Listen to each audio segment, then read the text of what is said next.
ಇಬ್ರು ಕ್ಯಾಪ್ಟನ್ ಆಗುವ ಅಂದ್ಬಿಟ್ಟು ಇವಳೆ ಕ್ಯಾಪ್ಟನ್ ಮಾಡಿ DC ಮಾಡ್ತೀನಿ. ಆಮೇಲೆ ಹಿಂಗೆ ಬೆಳೆದು ಇಬ್ರು ಹೋಯ್ತೀವಿ.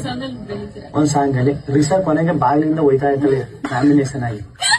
ಅವಾಗ ಬಿಗ್ ಬಾಸ್ ನಮ್ಗೆ ಚಾನ್ಸ್ ಕೊಟ್ಟಿರ್ತಾರೆ, ನೀವೇನಾದ್ರು ಬೇಕು ಅಂದ್ರೆ ಅವ್ರನ್ನ ಉಳಿಸ್ಕೋಬಹುದು ಅಂತ. ಅವ್ರು ಬಂದಿಗೆ ಸರಿಯಾಗಿ ಉಳಿಸ್ಕೊಂಡು ಕೂತ್ಕೊತಾರೆ. ನಾಮಿನೇಷನ್ ಕ್ಯಾನ್ಸಲ್ ಮಾಡಿ ನಾನು ಗೊತ್ತಾಗ್ತೀನಿ. ನಾನು ಹಿಂದೆ ಇರ್ತಾನೆ. ಒಂದ್ ನಾಯಕನಿಗೆ ಅನ್ನ ಹಾಕಿದ್ರೆ ಸಾಯಿವರೆಗೂ ಬಾಲ್ ಅಲ್ಲಾಡ್ಸ್ಕೊಂಡಿರ್ತದೆ ಈ ಮನುಷ್ಯ. ತಗೋಣ ಮನುಷ್ಯ ಕಾವು ಅದೇನ್ ಮಾತಾಡ್ ಕಳ್ಸು ಅಂದ್ಬಿಟ್ಟು ನಾನು ಕೆಲಸ ಕೊಂಡಾಯ್ತೀನಿ.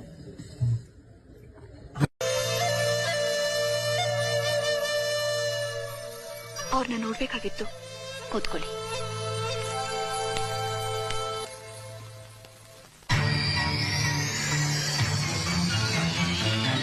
ಕುಡಿಕೇನಾದ್ರೂ ತಗೊಂಬ. ತುಂಬಾ ಉಪಕಾರ ಆಗತ್ತೆ. ಉಪಕಾರ ನಿನಗೆ ಯಾವ ಮಂತನಸ್ತೆ ಅಂತ ನಿನ್ಗೆ ಉಪಕಾರ ಮಾಡ್ಬೇಕಮ್ಮ? ನಾಯ್ಕನಿಗೆ ಅನ್ನ ಹಾಕಿದ್ರೆ ಸಾಯೋ ಗಂಟ ಅನ್ನ ಹಾಕ್ದೊಂದ್ ಕಂಡು ಬಾಲ ಅಳ್ಳಾಡಿಸ್ತಾ ಇತ್ತು. ಈ ಮನುಷ್ಯ ಅನ್ನೋ ನರ ಪ್ರಾಣಿಗೆ ನಂಗೊಂದು ಸ್ವಲ್ಪ ಕೆಲಸ ಇದೆ, ನಾ ಬರ್ತೀನಿ.